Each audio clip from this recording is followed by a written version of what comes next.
My name is Christy Fogarty, and I've been the Prop Shop Supervisor here at the Clarence Brown Theater for 15 years. I'm going to talk to you today about props for Peter and the Starcatcher. Before I begin, I would like to acknowledge that I'm speaking to you from the ancestral land of the Yuchi and Muskegee Creek people, as well as the Cherokee Nation. And I'd like to acknowledge the original stewards of this land, both past and present.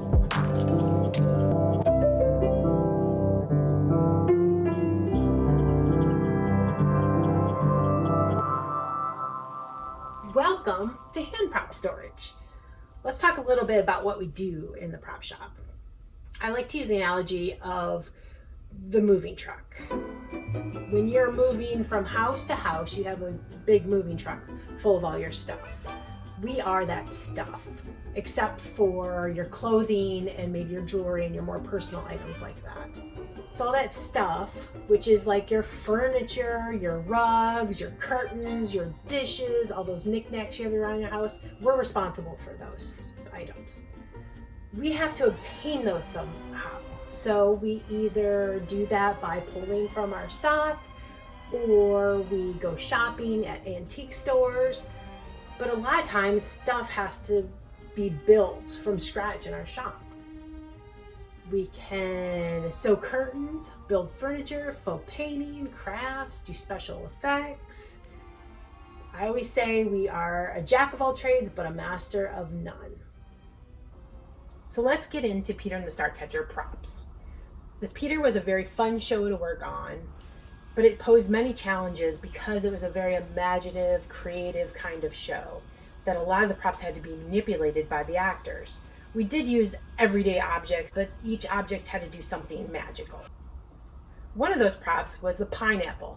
The pineapple in the action of the play had to be thrown up in the air, cut in half, and then fall to the ground in two halves. What we did was we took a pineapple, actually cut it in half, had to fill it so it looked like it had pineapple insides, and then we put magnets in it in certain specific places so it would stay together. We had to worry about the strength and the placement of the magnets, so when it was thrown up in the air, it stayed together, but when it fell, it would break into two halves. We also used magnets in the ship. The ship had to be manipulated by actors, and then when it crashed, it broke into two pieces. In Peter, there are a lot of animals that were used as characters in the show. All these animals had to be manipulated by the actors on stage. Because of time and budget restraints, we couldn't just make these from scratch.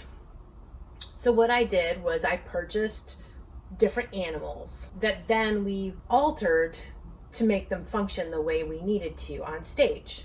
For the seagull that had to fly around the set, we bought an artificial seagull. We then took the seagull and put it on a glove so the actor could wear it. We then rebuilt the wings and put them on springs and added fishing line so the actor could manipulate the wings so it looked like it was flying. Another prop that was called for in the script was a cat that was a lot of times a puppet on someone's arm, but at one point the cat needed to fly because it got into some star stuff. The eyes then also needed to glow. So what we did was we had a double cat from the one we had seen earlier, and we went in and gutted the stuffed cat and put a wire structure in it that then led to two poles, so it was rigid enough for the actor to manipulate it up in the air to fly around. Then we also went in and put light bulbs and a battery pack that could be turned on by the actor, so at the one point they could make the eyes glow red. At one point in the play, Stash gets his hand caught in the trunk and it gets chopped off, and he waves that hand around. Well, we decided to use a more realistic looking silicone hand for that moment. We were going to go through the process of putting wires in it to make it not be so wiggly, and then painting it up to make it look very realistic. Well, what kept on happening in rehearsal is the hand kept on getting thrown into the audience. So we had to go back to that thought and come up with a different solution. And the solution we came up with was more of a pillow, more comical looking hand that a grad student whipped out for us, but it was soft and pillow-like, so if it did end up in the audience, no one would get hurt. Very early on, one of the problems we needed to solve was Tinkerbell.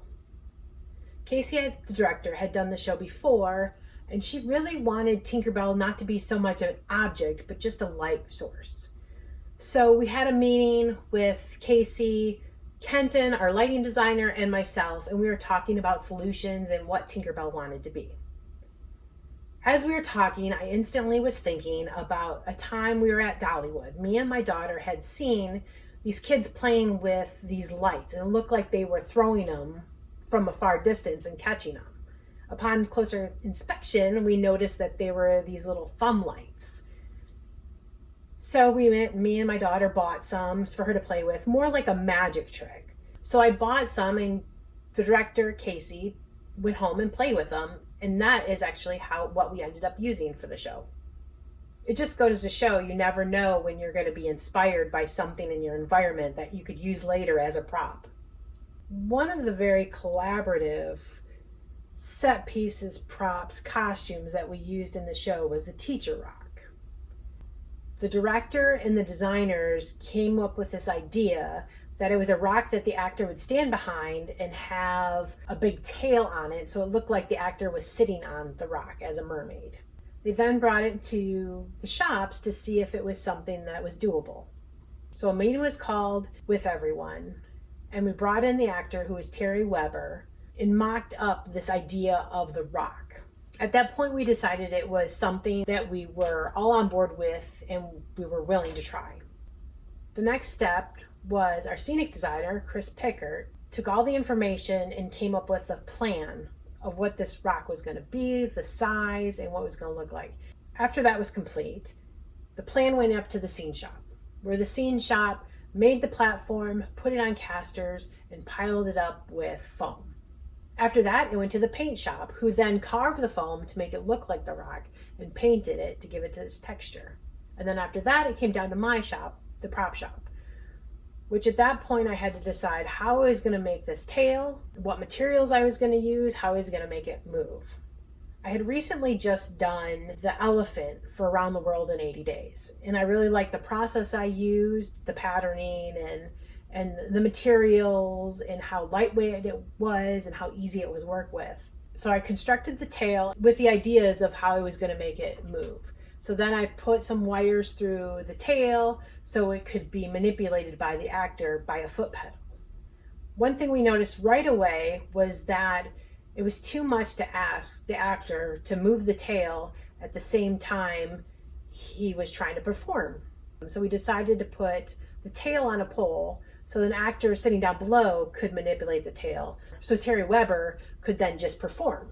So after we figured all that out and got all the kinks out of it, it then went to the costume shop, who then covered it in the mermaid fabric and the Scottish tartan to make it the product that you saw on stage. One of the challenging and rewarding aspects about being a prop master for a show is collaborating with the actors. Once the prop is complete, it goes to rehearsal where the actors bring it to life. Their performance can really sell a prop. Next week, we will hear from one of those actors about their collaboration on the show. Thanks for listening.